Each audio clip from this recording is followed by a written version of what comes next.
Francisco, muy buenas noches. De nuevo, muchísimas gracias por tu amable invitación.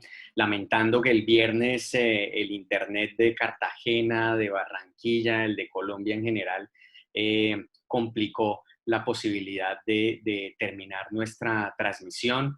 Pero bueno, aún tenemos esa posibilidad, está aquí y ahora. Y pues esta presentación viene a complementar el ciclo de conferencias que la veeduría a cargo tuyo se ha encargado de organizar, hablando de los múltiples aspectos e irregularidades que envuelven el proyecto del gobierno Santos alrededor del Galeón San José. Yo he hablado bastante sobre el tema y había una cosa que para este público amplio quería tratar y que tiene que ver con la ética en arqueología y que se entienda la diferencia abismal que hay entre hacer arqueología y ser o participar en una empresa de cazatesoros. Quiero también aclarar que esta presentación es una presentación que la hago a título personal, que no responde a la posición ni al criterio de la Universidad del Norte. Lo hago simplemente como arqueólogo profesional con más de 25 años de experiencia en este tema. Y bueno, vamos a arrancar con esta presentación. Pues la gente normalmente asocia, o por lo menos la gente mayor, alguna vez me dijeron, hace unos días me dijeron que si sabía quién era ese personaje ya estaba en edad de riesgo de COVID. Pues la gente hace referencia o tiene una idea de la arqueología o del arqueólogo basado en el estereotipo de Indiana Jones.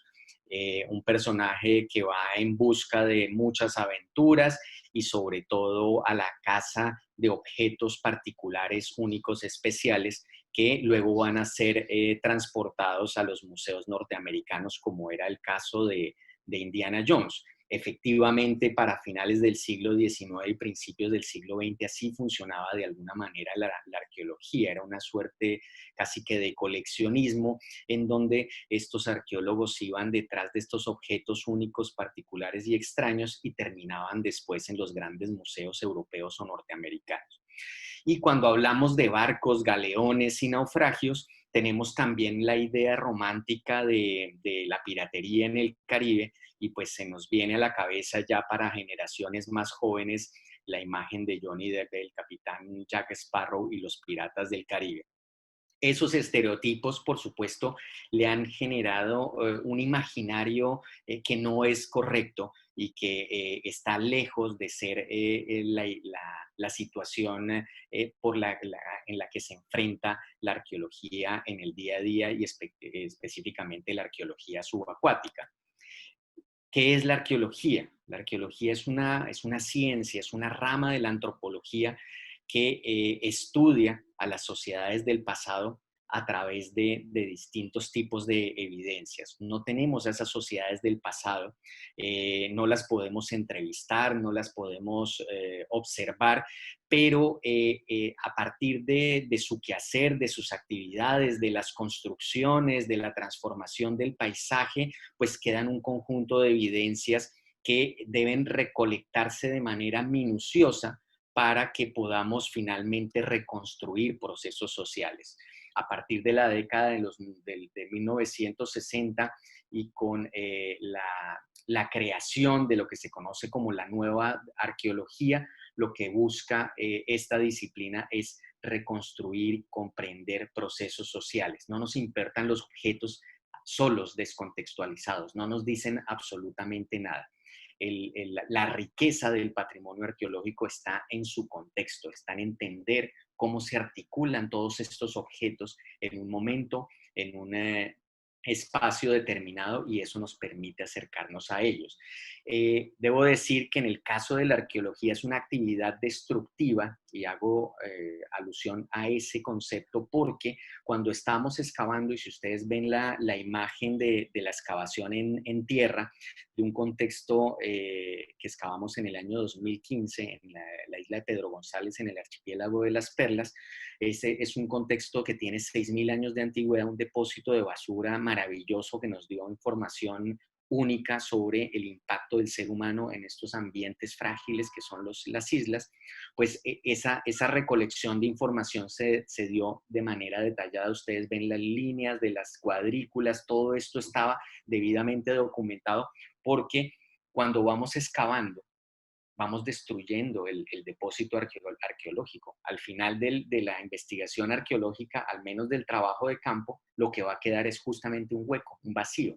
La analogía que haríamos sería como leer un libro, en este caso un libro al revés, porque voy a empezar desde la última página, que es el periodo actual, o sea, donde yo estoy parado, y a partir de esa última página voy a ir leyendo el libro al revés y voy a ir enterándome de lo que pasa en ese libro a través del tiempo, página por página.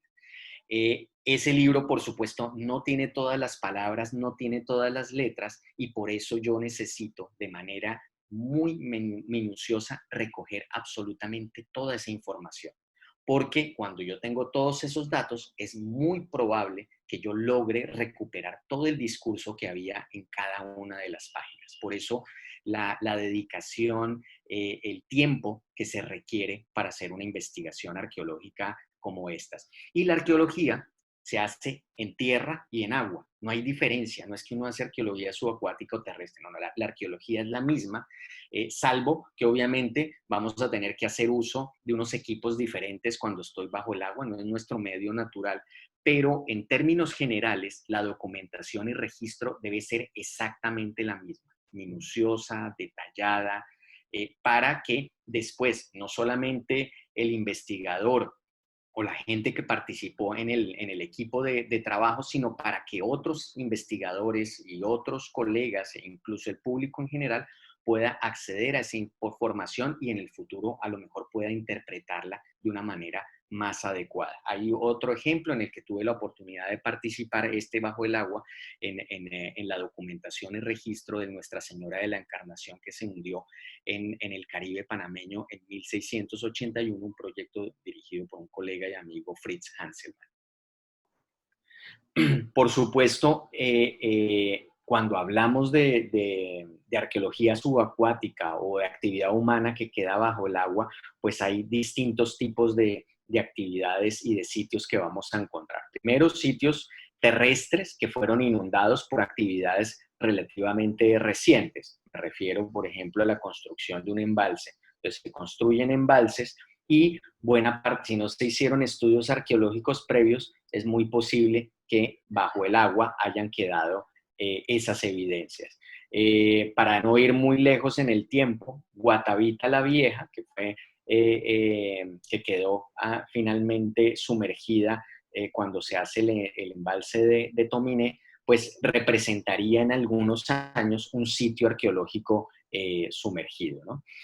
Tenemos también los asentamientos que están en la línea de costa y que están relacionados directamente con actividades del mar, con pesca, con navegación. Por supuesto, los sitios que están también en línea de costa y que están relacionados con la construcción de barcos o la reparación de los mismos, el calafateo de los mismos, distintos tipos de estructuras construidas en la línea de costa que sirven para actividades marítimas, por ejemplo, los muelles, y en estos sitios hay diversidad de objetos, no solamente barcos. Desde época más reciente, desde inicios del siglo XX, podemos tener aviones incluso, podemos tener barcos o carga de los barcos o lastre. Hay mucho tipo de información de actividades humanas del pasado relacionadas con el mar o con las aguas que van a quedar finalmente en estos depósitos sumergidos. Aquí algunos ejemplos, pues, obviamente el icónico Titanic, hundido en 1912 y ya convertido después de 100 años a partir del 2012 en un contexto arqueológico protegido por la Convención de UNESCO de 2001. Ese pues es obviamente un ejemplo típico y clásico de patrimonio cultural sumergido, pero acá tenemos otros más. Ese que dice año 500 arriba a la derecha, ustedes ven bajo el mar una línea oscura, ese es un muro hecho con rocas, en el Pacífico panameño también, en la isla de Pedro González, y son unas trampas de peces. Aprovechando hace 1500 años las sociedades que vivieron allí, aprovechando los cambios drásticos de marea en el Océano Pacífico, pues aprovechan estas estructuras para atrapar peces que se van a mover hacia la línea de costa, sobre todo cuando cambian las temperaturas del mar y están buscando aguas más cálidas, se pegan a la línea de costa y cuando baja la marea van a quedar atrapados en estas trampas. Y aquí abajo ustedes ven año 1692, esos son pisos y muros de una ciudad colonial, pues esa ciudad colonial es Port Royal, que quedó bajo el agua después de un sismo y de un tsunami en el año 1692 y desde hace algunos años se viene investigando arqueológicamente y ya por supuesto pues tiene que hacerse de manera subacuática, o esta que dice año 365 que es Alejandría, que también por cuestiones geológicas terminó cediendo buena parte de la ciudad y desde hace ya un par de décadas vienen trabajando en la documentación y registro de esa parte de la ciudad que está bajo el agua en el Mediterráneo, ahí en el delta del Nilo. ¿Qué nos aporta el patrimonio cultural sumergido? Pues por supuesto, primero se trata de evidencias de actividad humana del pasado, o sea, que hacen parte de nuestra historia y tienen una gran ventaja, y es que buena parte de estas evidencias, cuando están bajo el agua, garantizan o se garantiza un alto grado de conservación. ¿Por qué? Porque normalmente hay poco oxígeno, por supuesto, pero además unas condiciones estables de salinidad y de temperatura. Y esas condiciones estables garantizan la conservación de patrimonio arqueológico, no así cuando están en tierra, en donde, por ejemplo, en los contextos aquí del Caribe, pues llueve, después hace sol, se pone muy seca la tierra y esos cambios bruscos de humedad, de temperatura, pues van a generar, por supuesto, afectación y destrucción del patrimonio arqueológico. Muchas de las actividades humanas del pasado no han sido debidamente documentadas y en muchos casos la única evidencia está ahí, bajo el agua. Me refiero, por ejemplo, al contrabando, a la piratería. Y al final es información que yo no voy a poder conseguir en ningún otro lado y que, por supuesto, se convierte en patrimonio de todos. Es la historia de ustedes, es la historia mía, es la historia de todos y en ese sentido, pues es nuestro patrimonio. Y eso yo creo que tiene que quedar también muy claro. Pero ese patrimonio tiene, por supuesto, riesgos. Actualmente las obras de infraestructura relacionadas con la adecuación de puertos, la ampliación el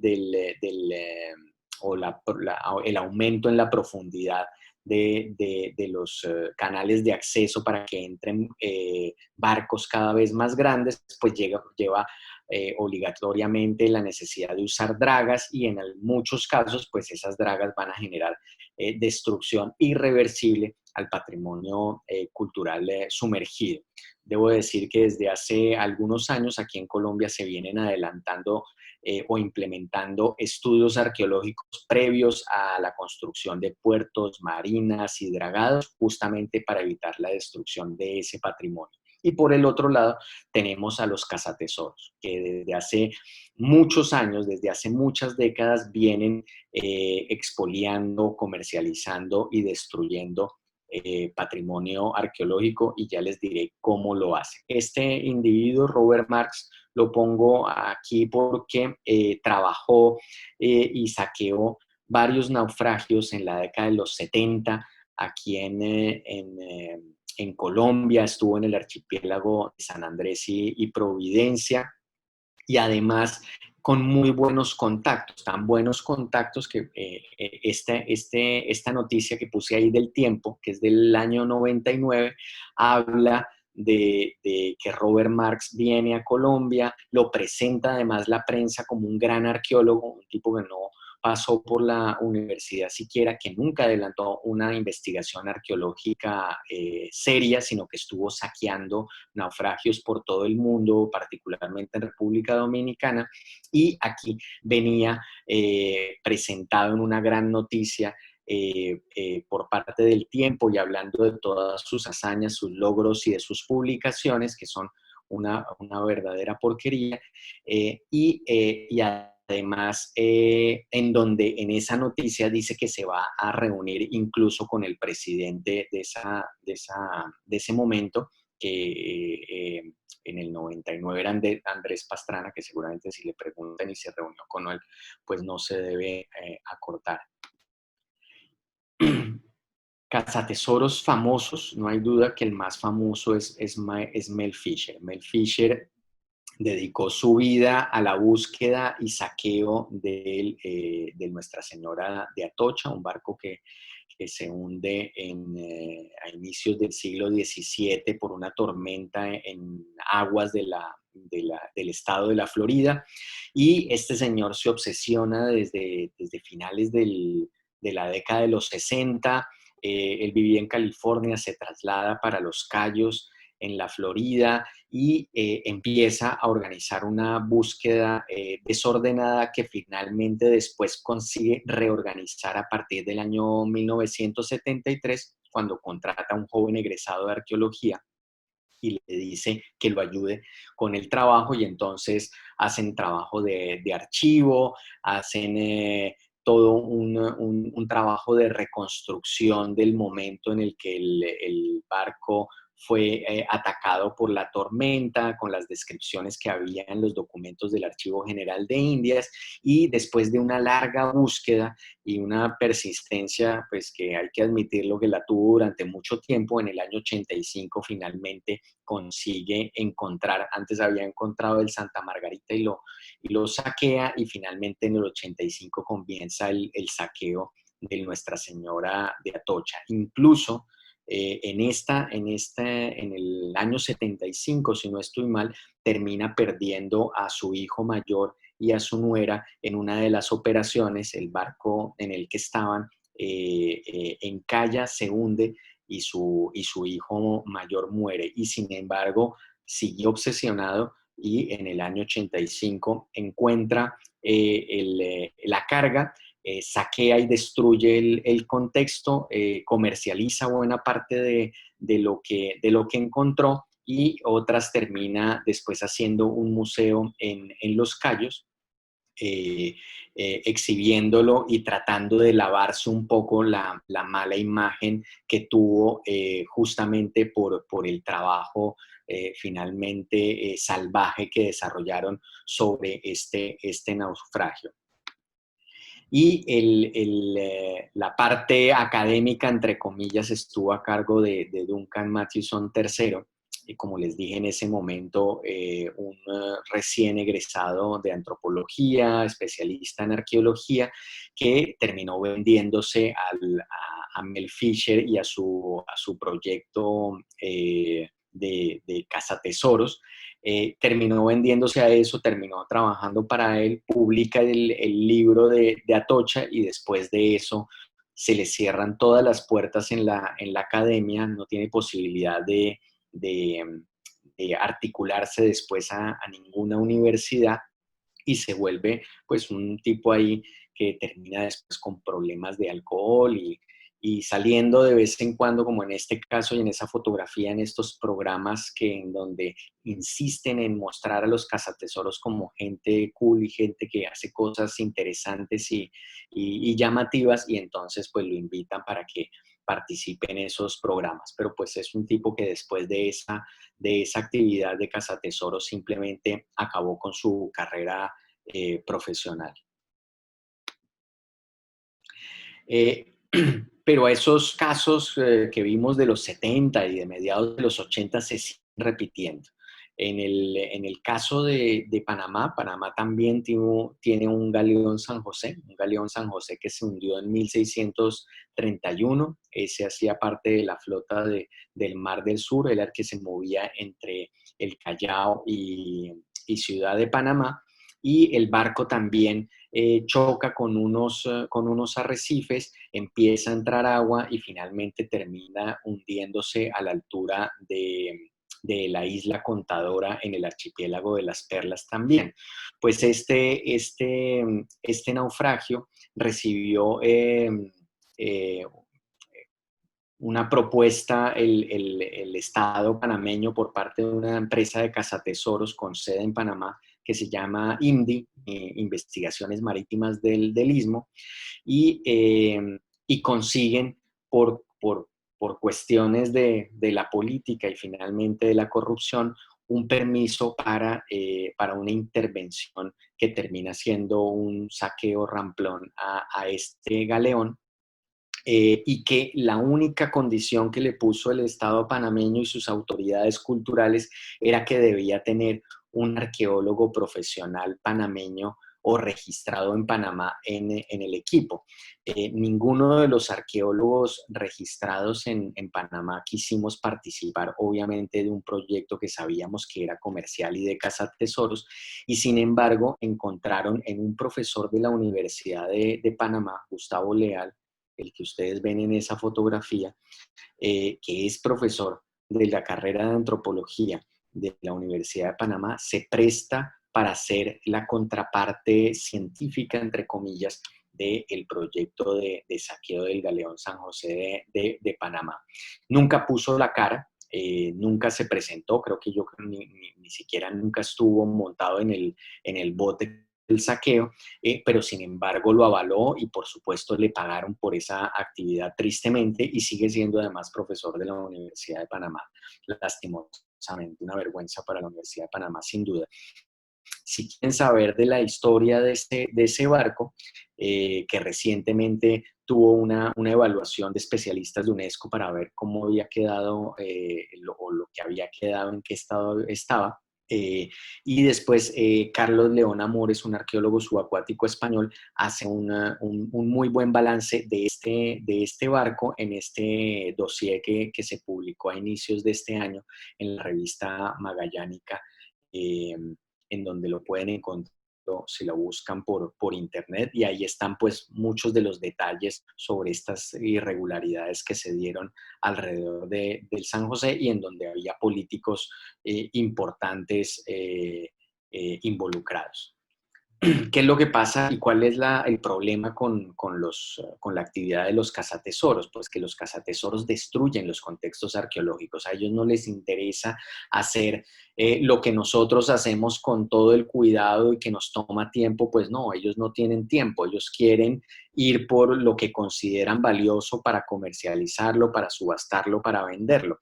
Entonces, la idea es llegar a lo que les interesa y utilizan unas herramientas que son totalmente inadecuadas. En el caso, aquí ven ustedes una imagen que además finalmente fueron la estrategia que utilizó Mel Fisher en el Atocha, fue utilizar esos deflectores, lo que ustedes ven ahí, que son como unos tubos enormes, pues esos se sumergen, sobre todo cuando son aguas poco profundas, levantan absolutamente todo el sedimento, destruyen el depósito, pero las cosas pesadas, que son los objetos que ellos están persiguiendo de oro y plata, quedan fácilmente a la vista y entonces hacen esas recuperaciones.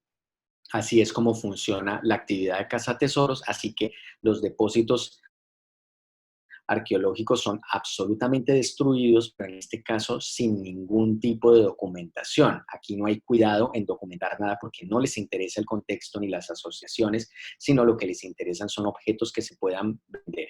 Y además de todo, en esas actividades terminan destruyendo el entorno natural, terminan acabándolo y por supuesto al final perdemos todos. Esa historia, ese pasado, termina destruido, termina disgregado en colecciones diferentes y no nos enteramos de qué pasó ni cuáles son los datos que se recuperan de estos contextos si se hubieran podido intervenir de una manera profesional y científica. Por eso, esos cazatesoros que cada vez son más poderosos, tienen más dinero y además tienen muy buenas relaciones, ninguno de nosotros va a poder reunirse con el presidente Pastrana o con el presidente Santos seguramente, pero estos cazatesoros tienen las suficientes relaciones sociales y económicas para llegar a esos niveles, incluso para modificar leyes como lo hicieron aquí en Colombia. Por esa razón, un grupo de especialistas en la década del 90 se organizan y empiezan a diseñar una, una, una, una, una herramienta legal que les permitiera o que nos permitiera luchar con la actividad de cazatesoros, y así es como surge la Convención de UNESCO de 2001. Esa convención lo que dice es que hace parte del patrimonio cultural subacuático, que es, como yo les dije, todas las evidencias de la actividad humana del pasado que están bajo el agua, y bajo el agua me refiero no solamente al mar, sino ríos, lagos, lagunas, ¿no? Que son un bien de dominio público, o sea que nos pertenecen a todos, no solamente a unos, no solo a los que los encuentran, ni mucho menos, que todos esos bienes deben estar excluidos de cualquier actividad comercial, o sea, no los puedo vender, no los puedo subastar, no los puedo comercializar de ninguna manera. Y una de las cosas en las que hace énfasis esta convención es que si no es necesario, si el sitio arqueológico está protegido, está bien conservado, prime la conservación in situ. O sea, si han pasado 300, 400, 500, 1000, 2000 años y el depósito está en buenas condiciones, es de difícil acceso y hay estabilidad de ese contexto, pues no hay necesidad de intervenirlo. Evitar a toda costa la intervención, porque ya sabemos que las intervenciones llevan a la destrucción. Entonces, si podemos esperar a que la tecnología mejore, si podemos esperar a que estemos más capacitados para hacerlo mejor, pues es lo más prudente. Y por eso la prioridad de la conservación in situ. Y lo otro que dice, que está claro y que siempre han engañado a la gente diciéndole que esta convención habla de propiedad. Esta convención no habla de propiedad. La ley del mar, que también lo he oído y es mentira, dice que habla de propiedad de los barcos, no habla de propiedad de los barcos. Esta se prefirió justamente dejar por fuera el tema de la propiedad de los barcos para que no hubiera discusión ni pelea entre los países que quisieran ser parte de la convención. Entonces, lo que se busca en el marco de esta convención es la cooperación entre estados parte, no solamente para apoyar con equipos, con infraestructura o con financiación, sino también con capacitación, por ejemplo. Eh, lo que resulta clave de la normativa y la convención de 2001 es el anexo técnico. El anexo técnico da cuenta de cuáles son los pasos que se deben seguir para adelantar una investigación arqueológica subacuática profesional, que se debe tener en cuenta, cuáles son los requisitos mínimos. Eso lo tiene en cuenta la Convención UNESCO, son una suerte de términos de referencia que funcionan muy bien y son muy sencillos. Y una de las cosas que hay que decir es que ha ido creciendo su ratificación, ya está ratificada por 63 países en el mundo. El gobierno Santos se inventó una serie de mitos que terminó engañando a buena parte de la población. Primero diciendo pues, que Colombia no tenía las capacidades técnicas ni científicas para hacerse cargo de su patrimonio cultural sumergido, pues las tenía, pero no las quería utilizar. Para ponerles un ejemplo, buena parte de las capacidades técnicas que se requieren para hacer arqueología subacuática son las capacidades técnicas que se utilizan para hacer estudios hidrográficos y oceanográficos. Nada menos que Colombia tiene el Centro de Investigaciones Oceanográficas e Hidrográficas que tiene todos esos equipos para hacer arqueología subacuática. Los utilizan para hacer levantamientos batimétricos, para hacer estudios oceanográficos. Esa tecnología es la que se necesita y es la que el gobierno Santos dijo que no teníamos. Y la tenemos no solamente del Estado, tenemos empresas privadas que ofrecen sus servicios como Batimetric Solutions en Cartagena, que tienen todos los equipos para hacer este tipo de trabajo y que han hecho trabajos con nosotros en la Universidad del Norte en varias oportunidades. Nos decían que el país no tenía presupuesto para adelantar acciones de investigación, de conservación, preservación y divulgación de ese patrimonio. ¿Ustedes creen que no había dinero para hacerlo? ¿Cuánto dinero se gasta el Estado colombiano haciendo otras cosas que no sirven? ¿Cuánto costó Reficar? Solo para poner un ejemplo de que cuando hay interés, cuando hay ganas de poner dinero y de despilfarrarlo, pues ahí sí hay dinero, ¿no? Para esto definitivamente no había presupuesto porque aparentemente era un asunto que nadie podía pagar, ¿no? Y por eso Santos se inventa la ley 1675 de 2013. Necesitaba, el patrimonio cultural sumergido estaba protegido por ley y por la Constitución. El problema que tenía justamente era que estaba protegido. Entonces se inventa una ley que le llama el mejor desarrollo legal posible para proteger ese patrimonio, que tenía por supuesto la trampa, que era decir que no era patrimonio cultural sumergido y además permitirle que empresas cazatesoros operaran en Colombia. Ese fue el gran invento de ese desarrollo legal que se inventó el gobierno Santos y al que después siempre hace mención cuando habla del proyecto del Galeón San José, sin decir que es que él y su ministra de Cultura y de la mano del director del ICANN se inventaron esta nefasta ley que finalmente lo que hizo fue desregularizar la protección del patrimonio arqueológico colombiano. Y lo que nos dijeron también es que la mejor opción para recuperar el patrimonio cultural sumergido era a través de las asociaciones público-privadas, o sea, de conseguirse un cazatesoros y con esos cazatesoros repartir aquello que Colombia no consideraba patrimonio, porque la ley está vigente, entonces que se le podía dar la mitad de la carga de bienes repetidos como las monedas y los lingotes de oro y plata, ¿no? Nos dijeron que la licitación del Galeón San José era eminentemente científica, o sea que era un proyecto así impresionante que, así como de taquito, resultaba que tenía algún tipo de ganancia, que era una ventaja, pero pues que era un proyecto puramente científico y que por supuesto estaba blindado jurídicamente. Ya seguramente si ustedes han visto las conferencias de Francisco, del ex procurador Leandro Ramos, saben ese blindaje, cómo se derrite día a día cuando se hacen unos análisis no muy sesudos, sino unos análisis dedicados y minuciosos a todas las irregularidades alrededor de la contratación del proyecto comercial del Galeón San José. Entonces, los mitos del Nobel de la Paz se caen por su peso rápidamente.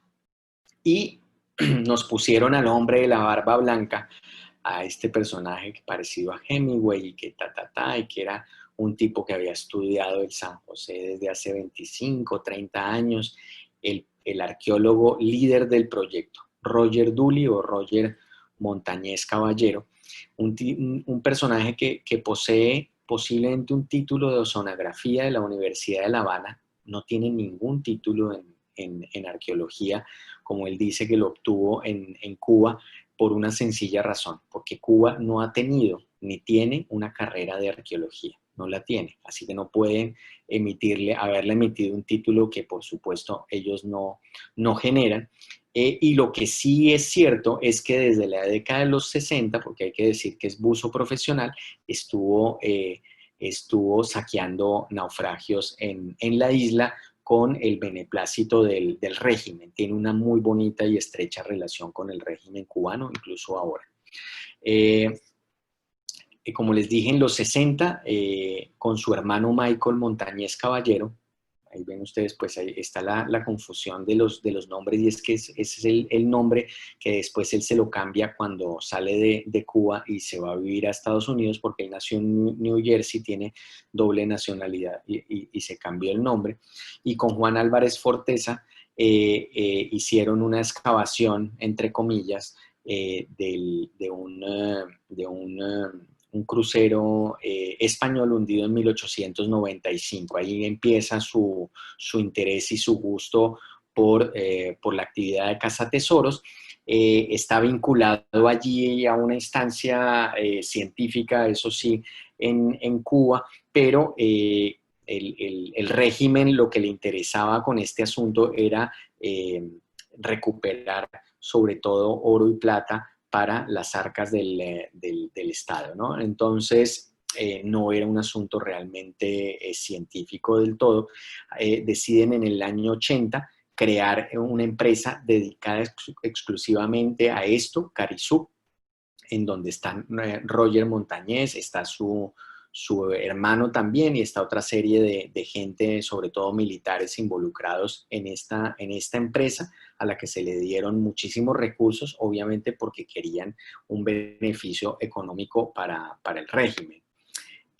Sin embargo, este personaje que ya está metido en los 80, empieza el periodo especial en el 89 con la caída del muro de Berlín, la economía de la isla cae y cae en su momento más dramático, igual a lo que están pasando actualmente. Y este Dully dice que sale de Cuba pues por las condiciones, porque le pagaban, no sé, los $3 mensuales que pagan allá de sueldo, qué sé yo, pero lo llamativo es que él sale en el 89 y se va a Panamá, y en Panamá crea una sociedad que se llama Caribbean Treasure con $10,000. O sea que el tipo, eso sí hay que abonarle, que es muy ahorrativo, porque esos $3 mensuales los hizo rendir un montón para poder abrir esta empresa, que como ya lo dijo Francisco en otro video, pues sirve para lavar dinero del régimen cubano, comprar cosas y mover dinero a través de esta empresa en Panamá, y por eso terminó vinculado a la lista Clinton durante varios años. Ahí ustedes ven, la empresa sigue vigente. La última actualización se dio en agosto el 15 de agosto del año pasado. Así que ahí sigue vigente desde el año 89 que creó esta empresa.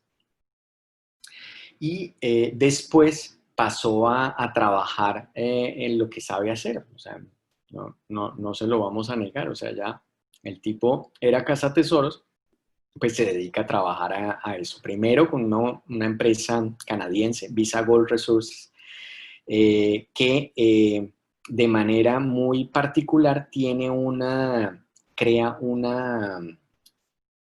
una relación contractual con el gobierno cubano, aprovechando seguramente las buenas relaciones y los buenos oficios de este señor. Entonces, por 5 años tienen un contrato para saquear naufragios en Cuba. Ya Cuba estaba rezagada, no tenía acceso a tecnología. Los cazatesoros canadienses lo tienen. Aquí está la noticia que aparece en el New York Times al respecto. Y ese contrato tiene una particularidad, y es como aquí, como en Colombia, reparten 50 y 50.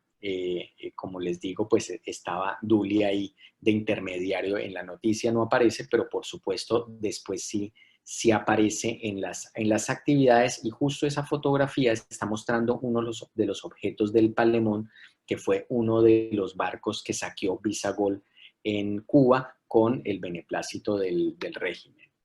Y después trabaja en otra empresa de cazatesoros, la Iota Partners, que es filial de Cisercha Armada, esa que todo el mundo conoce aquí en Colombia. Pues esta es la filial. Pues trabaja con esta empresa durante algunos años, y esta empresa había firmado un acuerdo con la Mancomunidad de de las Islas Marianas del Norte, que es un estado asociado a los Estados Unidos, con ellos firman un acuerdo y en el 93 y para saquear naufragios entre los años 1575 y 1815. Aquí la noticia es para hablar justamente del hallazgo que hace esta empresa de uno de los galeones de Manila que estaba cargado con porcelanas y en este caso los cazatesoros tuvieron más suerte en sus negociaciones y consiguieron que el 75% fuera para ellos y el 25% fuera para la mancomunidad. Esto lo pueden consultar en la página web de IOTA Partners, van a ver las fotografías del saqueo y demás. Por ejemplo, las publican sin ningún prurito y en la noticia, si la buscan, porque pues aquí seguramente no se va a ver muy bien, está el nombre del arqueólogo, porque pues es la ventaja que da los periódicos y es que todo el mundo en los periódicos es doctor o es arqueólogo. Pues este señor lo han graduado varias veces en la prensa, incluso el Ministerio de Cultura de Colombia lo hizo arqueólogo, le dio el título, no sé si honoris causa, después de haber saqueado tanto naufragio. Viene luego el hallazgo o el anuncio del hallazgo del galeón San José el 5 de diciembre de 2015 y aparece feliz y contento Juan Manuel Santos con la ministra de Cultura. En ese momento era el director de DIMAR y el director del ICANN, Ernesto Montenegro. Y pues nos dicen de todas las maravillas del hallazgo, no nos mencionan quién es el equipo científico, porque el equipo científico decide mantenerlo en reserva, una cosa muy extraña. O sea, cuando uno hace un proyecto científico, lo lógico y cuando se hace una evaluación de un proyecto científico, lo primero que se revisa es quiénes son los que están detrás del proyecto científico, quiénes son los científicos, justamente para verificar que tengan la experiencia y la trayectoria necesaria para eso. Aquí, por supuesto, pues la idea era ocultar esa información y por eso nunca la dijeron y tuvimos que enterarnos de otras maneras. Lo que sí nos llamó la atención, porque pues esto era un proyecto ultra secreto, nadie se podía enterar de ningún detalle, es que en la revista Semana, unos días después de que aparece el galeón San José, nos muestran que hay una ciencia y tecnología impresionantes detrás del hallazgo y nos escriben y nos muestran un artículo extenso que publica además después una segunda parte, Carlos del Cairo Hurtado, Carlos Rómulo del Cairo Hurtado, que no confundámoslo con el primo que tiene el mismo nombre, es un maravilloso antropólogo social, profesor de la Universidad Javeriana, es profesor de la Universidad Externado de Colombia y publica, de las pocas publicaciones que tiene, pues son esas en la revista Semana, una revista que de manera muy particular solamente le ha dado voz a quienes hablan bien y en beneficio del proyecto comercial de Santos sobre el galeón San José. Después, por supuesto, ya nos enteramos de quién era el equipo científico, cómo estaba configurado ese equipo científico, por un lado, del lado colombiano, y siempre se hizo visible y era ese cerebro fugado que habían traído desde Francia. En realidad, pues, andaba ya sin trabajo y estaba buscando qué hacer y le cayó de maravilla el ICANN a Ernesto Montenegro, que esta es la consulta que hice la semana pasada de su CEVELAC, que es la hoja de vida que debemos tener en la página de MinCiencias, todos los que hacemos ciencia aquí en Colombia, y sigue estando bloqueado. O sea, no hay forma de ver nada de él más allá que está registrado, pero no puedo saber cuáles son sus estudios, ni su trayectoria, ni sus proyectos, ni sus publicaciones, ni sus evaluaciones, nada de eso está ahí. Mientras fue funcionario público, con obvias razones debía estar disponible y también estuvo cerrado cuando empezamos a enterarnos que, por supuesto, no tenía la experiencia, no era arqueólogo, estudió conmigo y nunca se dedicó a la arqueología. En la década de los 90, por cuestiones de trabajo, fue auxiliar de campo en 2 proyectos de arqueología, pero pues auxiliar, como como contratar a un ayudante en una obra, no era el director de la obra, en este caso pues no fue el director del proyecto, y cuando en algún momento tuvo abierto su CVLAC, era fácil ver que no había tenido ningún proyecto a cargo, no había dirigido ningún proyecto y que tiene 2 o 3 publicaciones en su haber, ninguna en revistas revisadas o evaluadas por pares, como debe hacer cualquier científico. Ya sabíamos que Roger Dooley estaba involucrado, este cazatesoros que ya mostré toda su larga trayectoria dedicada al saqueo de naufragios y de venta y comercialización de objetos. Y este es el fotograma del video del Ministerio de Cultura, en donde muestran las bellezas del hallazgo investigación del San José. Aparece este personaje que había estado callado y silencioso todo el tiempo, no había dicho nada, no se había opuesto a nada. Aparece Carlos del Cairo allí, el profesor de la Universidad Externado de Colombia, allí muy bonito, parado, mirando, y después por documentación que consiguió Francisco Muñoz, pues sabemos que se le pagaron $48,000. Desde el 2016 estuvo participando, no sabemos exactamente en qué, pero estuvo participando en un proyecto de cazatesoros. Y aquí vamos con los principios éticos de la arqueología, porque quiero que quede bien claro cuál es la diferencia. Ya lo vimos más o menos cuál es la diferencia entre un cazatesoros y un arqueólogo, pero es que la arqueología también tiene principios éticos. Los cazatesoros no los tienen, por supuesto.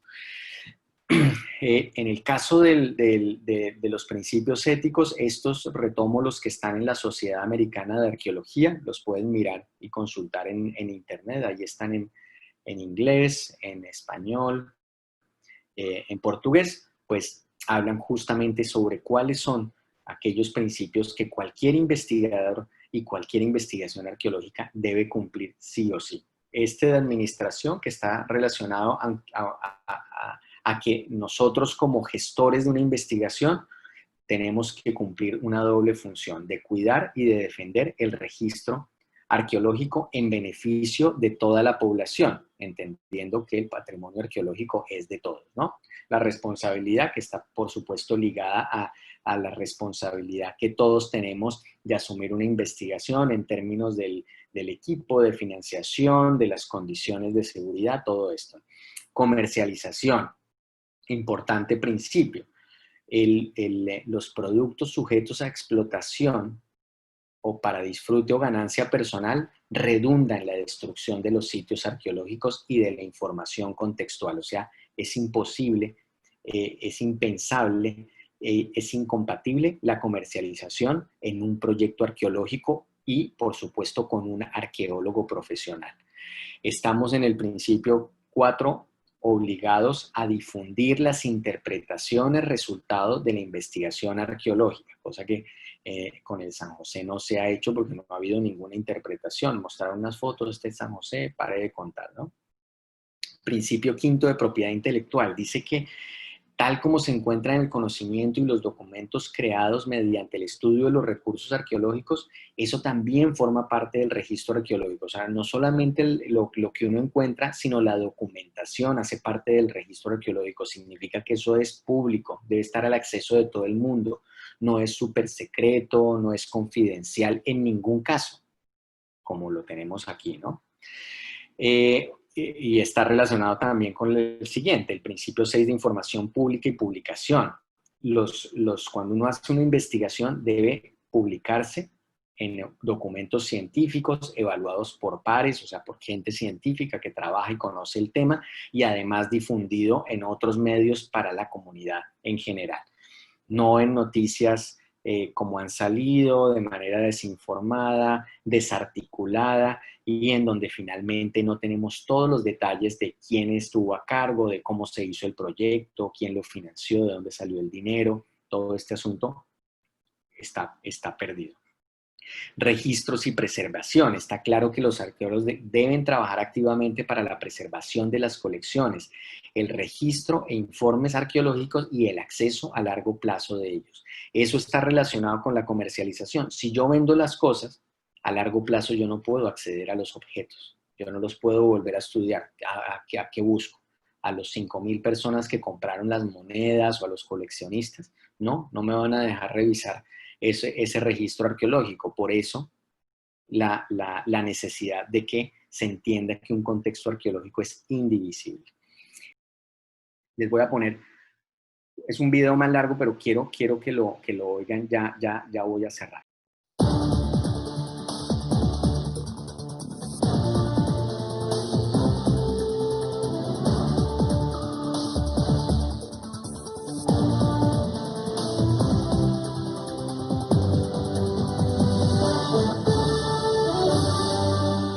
El 4 de diciembre del 2015 anuncié el hallazgo de los restos de del más importante naufragio colonial, que es el Galeón San José. Esta búsqueda de más de 300 años culminó en este gobierno, gracias al trabajo articulado del Ministerio de Cultura, de la Armada Nacional, del Instituto Colombiano de Antropología e Historia, el ICANN, de la DIMAR, de la Comisión de Antigüedades Náufragas. Ese proceso exitoso fue resultado de la constitución de un equipo científico de las más altas calidades y por la posibilidad de vincular a Woods Hole en el proyecto. En efecto, con recursos de una entidad que se llama Maritime Archaeology Consultants, se desplazaron hasta el país los equipos subacuáticos más modernos, con la tecnología más desarrollada, con los que se exploraron alrededor de 80 millas cuadradas. Creo que lo único cierto que dijo ahí es que este proyecto lo manejaba el Ministerio de Agricultura, porque si lo hubiera hecho alguien que supiera, pues ninguno de los personajes que estaba involucrado en el proyecto habría podido estarlo.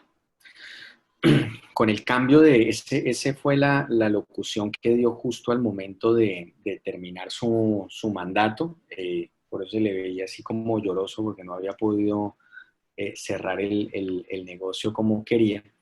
Y el gobierno Duque decide trasladar la responsabilidad del proyecto del Galeón San José, que era como una papa caliente que le había caído, al despacho de la vicepresidenta. Y la vicepresidenta desde el primer momento y cuando hizo una evaluación de la situación, se empeñó en que el Galeón San José no podía ser comercializado, por lo menos su carga no podía ser vendido ni subastado, y es así como emite una declaratoria finalmente en enero de este año, en la que se declara el contexto arqueológico, o sea, absolutamente todo, el Galeón San José, bien de interés cultural. Un asunto por el que habíamos estado peleando la veeduría, la red universitaria de patrimonio cultural sumergido, y que por fortuna se consigue con este gobierno. Por supuesto está pendiente la derogación de la ley 1675 de 2013 y la cancelación definitiva de la APP sobre el Galeón San José. Así que después de haber oído esta charla, haber oído al Nobel de la Paz, ¿ustedes realmente piensan que había un equipo científico de las más altas calidades? Yo sin duda alguna creo que no, que era un proyecto evidentemente comercial y que por supuesto en ese caso pues contó con gente que se dedicaba a la caza de tesoros y a la venta de objetos arqueológicos, en donde está claro que no hay ningún especialista involucrado y que por supuesto este proyecto que se nos ha presentado como científico va en contravía de los principios fundamentales que rigen una disciplina científica como es la arqueología. Muchas gracias. Muchas gracias a ti, Juan. Francisco. Ha sido una presentación profesional, absolutamente clara, magnífica exposición. Desafortunadamente, pues, no estábamos preparados para esto que hemos sufrido, que inicialmente pensamos que habíamos sufrido una falla técnica el viernes y resulta que estábamos con problemas de unos virus que han llegado no sabemos cómo y nos han bloqueado los equipos y tuvimos hoy que salir casi a improvisar pues por los móviles. Pero bueno, eso es lo bueno de las peleas y cuando el toro es bravo, ¿no?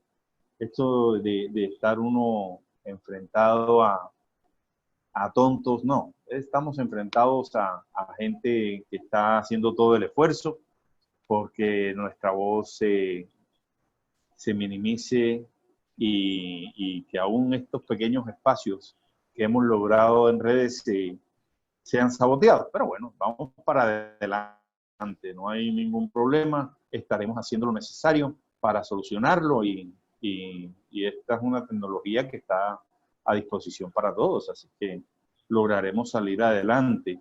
Juan, yo quisiera presentarte un par de preguntas para que esto no se nos quede en el tintero. Discúlpame un segundito que la tecnología desde el teléfono no es que sea exactamente mi especialidad. Dice, usted mencionó algunos profesores universitarios vinculados a proyectos de cazatesoros. ¿Es compatible la docencia con esta actividad? Pues Francisco, no, la respuesta contundente es no, es no. O sea, ¿cómo puede uno, por un lado, enseñar arqueología a futuras generaciones e insistir seguramente en la actividad docente, que el patrimonio arqueológico es inalienable, imprescriptible e inembargable? Y por el otro lado, estoy trabajando para empresas de cazatesoros que saquean y comercializan el patrimonio arqueológico. Entonces, pues no, yo creo que es un mensaje equivocado para cualquier estudiante o joven profesional el pensar que, pues, que uno puede tener así como una ética de caucho que en la academia hace una cosa y en la vida profesional otra. No, para nada. Yo lo que no entendería y creo que deberíamos trasladarle la pregunta es a los rectores de esas universidades, de la Universidad de Panamá, de la Universidad Externado de Colombia, y preguntarles si a ellos les parece bien tener profesionales que van en contravía de los principios de la disciplina que enseñan. Tienes toda la razón. Te paso esta siguiente pregunta. ¿Qué pasaría si la empresa de cazatesoros que firmó la APP contrata verdaderos arqueólogos? Si por alguna desafortunada razón fuera MAC la que le dieran la posibilidad de intervenir el San José, yo dudaría muchísimo que un profesional con trayectoria fuera a prestar su nombre y su prestigio para trabajar con una empresa de cazatesoros. Yo no creo que nadie prestigioso, con la experiencia que se requiere, se vaya a prestar. Yo creo que aquí estamos pues de gente de poca monta que por supuesto le importa poco su prestigio, no tiene ninguna trayectoria que defender y entonces pues se venden al mejor postor y lo hemos visto en distintos casos y en distintas circunstancias. Así que yo pensaría que es impensable que MAC pueda tener en algún momento arqueólogos profesionales serios y con experiencia trabajando para ellos. Que estén dispuestos a posar pues en esa foto. Sí, yo no lo creería, yo no lo creería.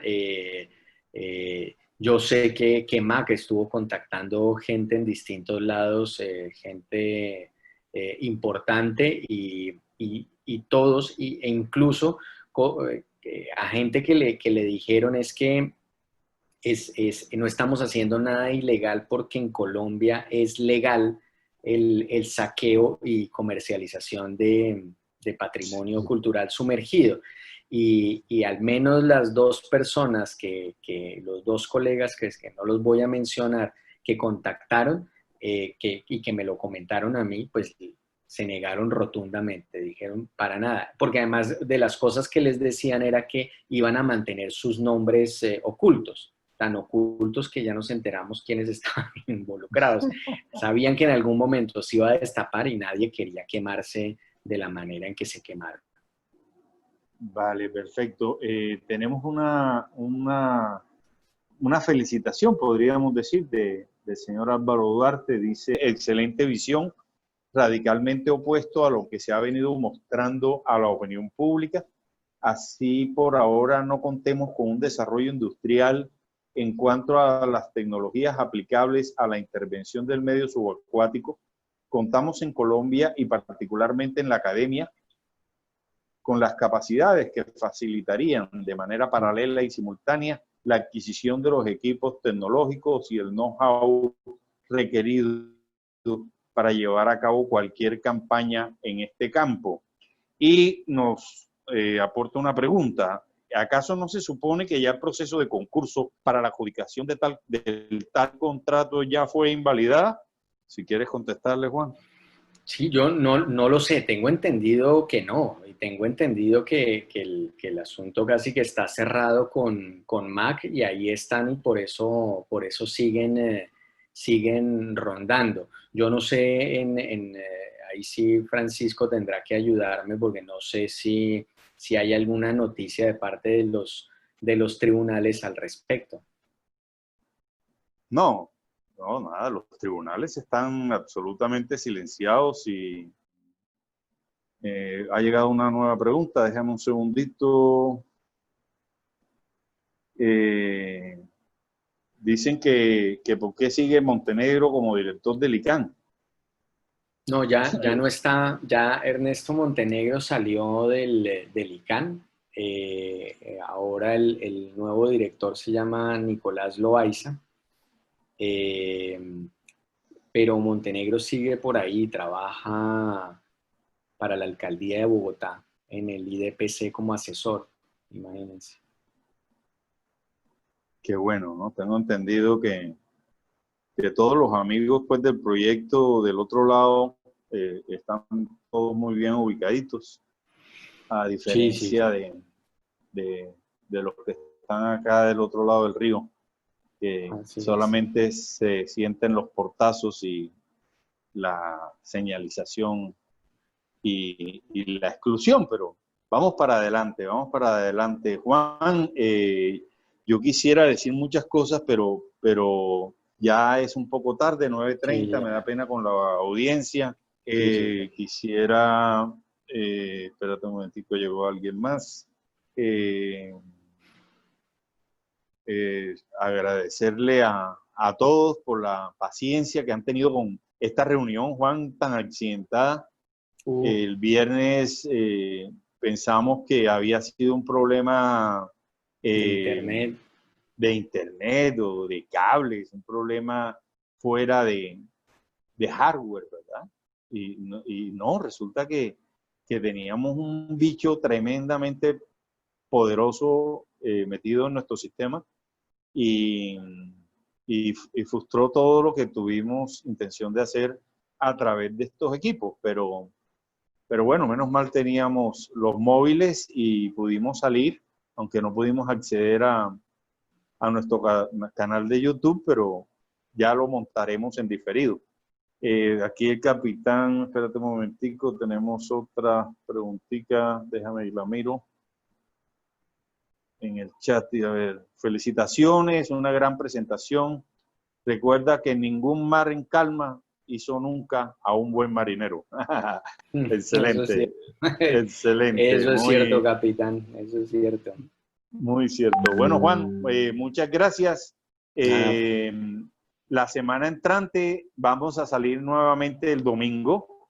En cierta manera, pues, toda esta circunstancia nos ayudó a cambiar la fecha de nuestra presentación de viernes a domingo. Me parece que los domingos a las 8 de la noche, con o sin pandemia, podemos tener a un mayor número de participantes, y como la idea es que al final podamos compartir con los actores directamente en esta plataforma.